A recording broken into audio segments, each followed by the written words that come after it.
दिया, नफरत करने लगे उससे, झूठे मुकदमे लगा दिए। ठीक है, अनिल गोयल जी से जवाब, अनिल गोयल जी जवाब दीजिए। अनिल गोयल, मैं अभी इन्होंने एक आरोप लगाया जी कि आरएसएस दंगों में शामिल रहती है। आप मुझे ये बताएं कि जो दंगा पार्टी है, जो दंगों के नाम से फेमस है, वो दूसरों पर आरोप लगाए, इससे ज्यादा हंसी की कोई बात नहीं हो सकती। जब तक कांग्रेस की या इनके गठबंधन की जहां जहां सरकारें होती थी, जगह जगह दंगे होते थे, जगह जगह कर्फ्यू होते थे, जगह जगह मार्शल लगते थे, और ये भी यहाँ तक होता था कि किसी खिलौने को हाथ मत लगाओ, रेडियो को हाथ मत लगाओ, बम हो सकता है। तो जिन्होंने दंगों को दिल्ली के अंदर तक बढ़ा, जिन्होंने पूरे हिंदुस्तान को दंगों में धकेला, वो आदमी आज उस संस्था पर आरोप लगाते हैं जो संस्था हमेशा देश सेवा में लगी हुई है, देश के लिए काम करा। जी, और मैं एक बात और, इन्होंने वेद प्रताप वैदिक जी के बारे में बोला।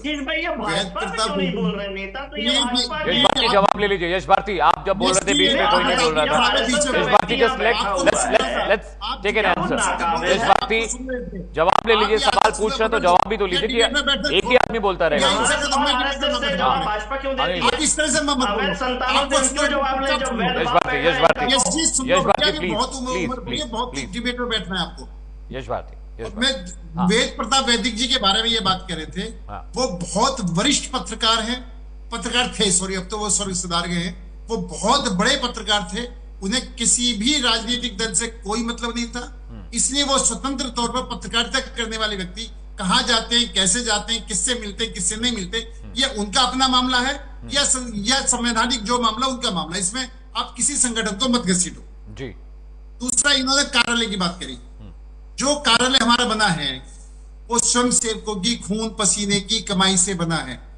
हम हर साल गुरु दक्षिणा देते हैं, उसमें पैसा इकट्ठा होता है, जो पैसा संगठन में खर्च में होता है, जो पैसा बचता है, और उसके अलावा कार्यकर्ताओं ने आगे बढ़ करके किसी भी सरकारी संस्था से किसी भी से एक नया पैसा, एक जैसे आप सुन लो, किसी भी संस्था से एक नहीं किया।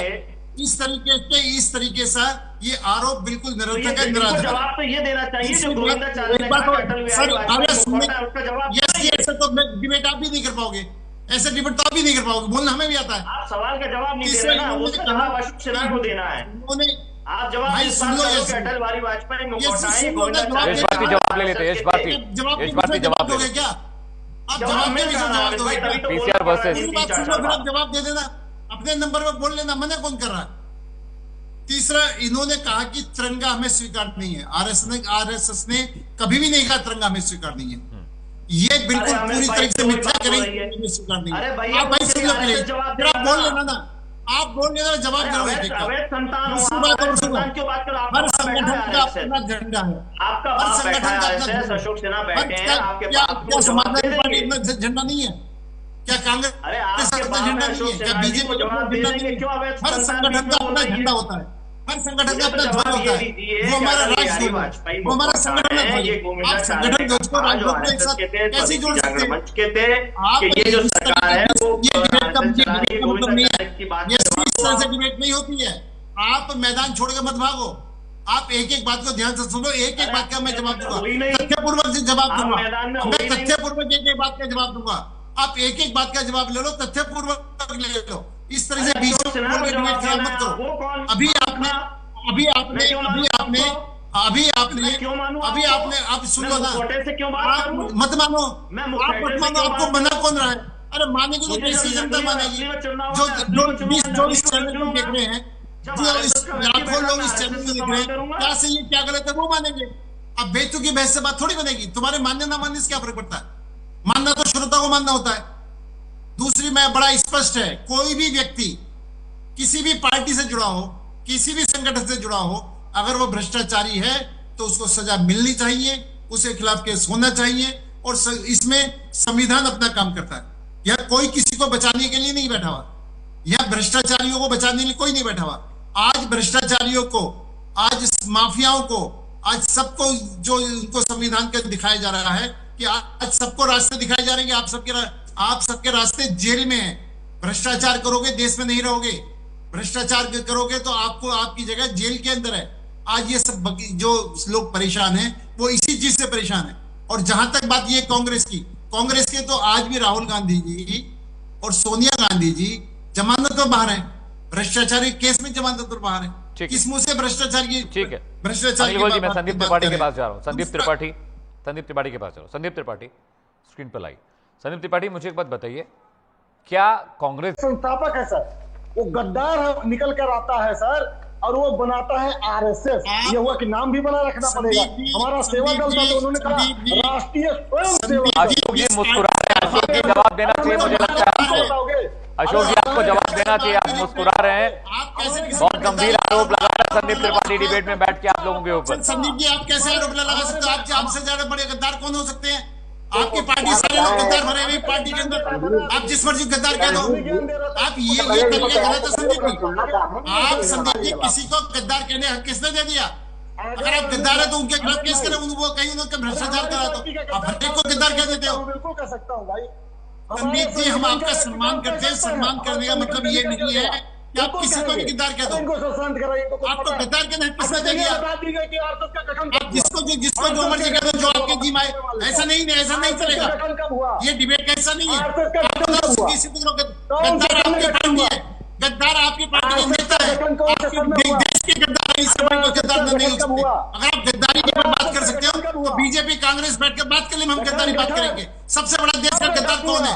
सबसे बड़े गद्दार आपको देश को टुकड़ों में आपने बांटा, हिंदू मुस्लिम में झगड़े आपने कराए। आप जैसा गद्दार कोई हो सकता है? लाखों करोड़ों लोगों को आपने मरवा दिया, देश के टुकड़े टुकड़े कर दिए। आप जैसे गद्दार पूरे संसार में है। इतनी बड़ी गद्दार पार्टी है जो दूसरों में गद्दार का आरोप लगा रही है। आपने गद्दार की किस को कह दिया? जैसे जो मर्जी टीवी चैनल बैठ कर बोल रहे हो, आप गद्दारी की भाषा बोलो। गद्दार आप है जो आप आज भी भ्रष्टाचार के उसमें जमानत। ठीक है अशोक सिन्हा जी,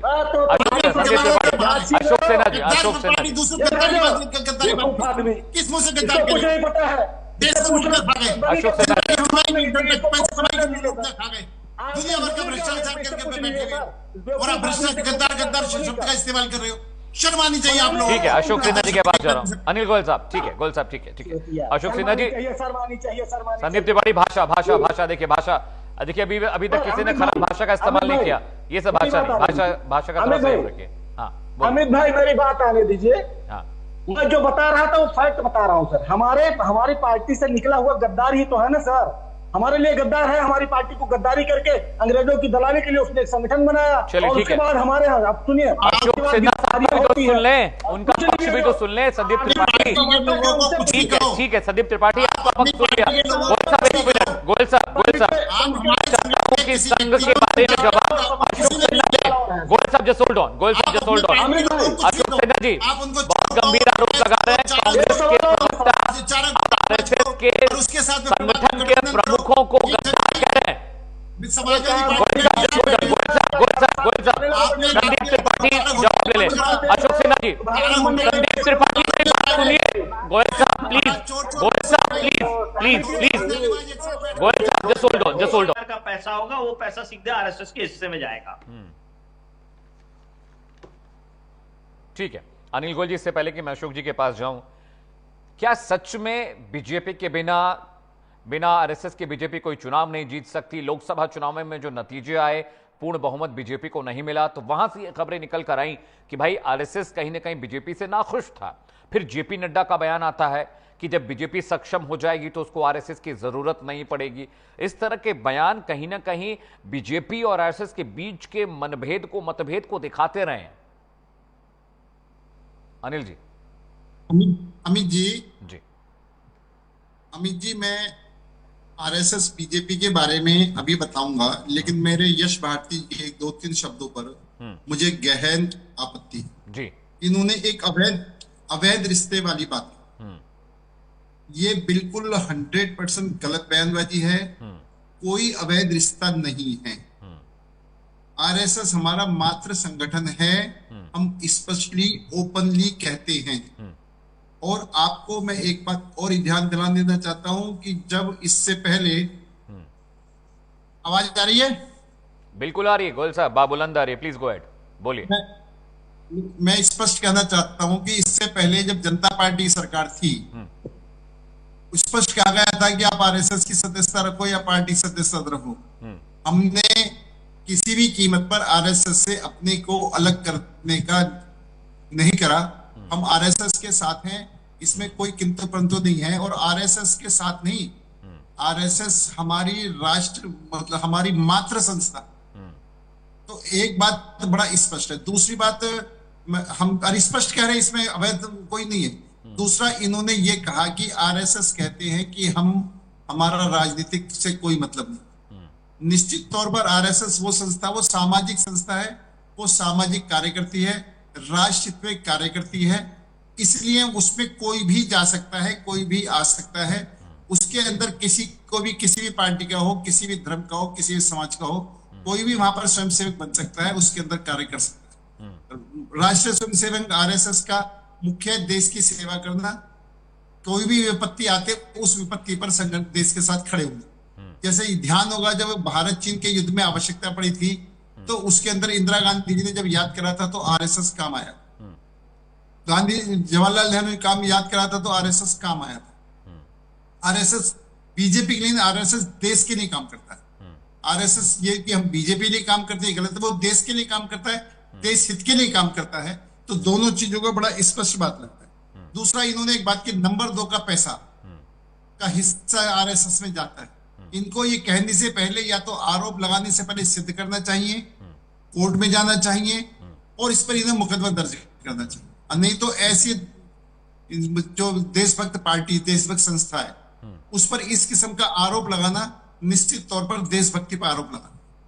आप इतना बड़ा आरोप लगा रहे हो कि एक बहुत कोई किसी विभाग के पैसे, नंबर 2 के पैसे आरएसएस में जाते हैं, वो 100% गलत है। हम इसका खंडन करते हैं। तो एक बात तो बड़ा स्पष्ट है। और जहां तक आरएसएस और बीजेपी का सवाल, बीजेपी एक राजनीतिक दल है, वो अपने रूप में स्वतंत्र काम कर रही है। आरएसएस एक सामाजिक संस्था है, आरएस सामाजिक संस्था के ऊपर अपने स्तर पर काम कर रही है। स्वयंसेवक को, जो हमारा स्वयंसेवक है, उसको जिस भी राजनीतिक दल में इच्छा है वो उस राजनीतिक दल का समर्थन करे, विरोध करे, वो स्वयंसेवक की अपनी है। आरएसएस की तरफ से ये नहीं है कि आपने बीजेपी का समर्थन करना है या बीजेपी विरोध करना है या कांग्रेस का विरोध करना है, आम आदमी का विरोध करना है। आरएसएस की तरफ से ऐसा कुछ नहीं है। हाँ, जो स्वयंसेवक है वो स्वयंसेवक पूरी तरीके से स्वतंत्र है और वो कहीं भी कुछ भी काम करे, किसी भी राजनीतिक दल के साथ काम करे।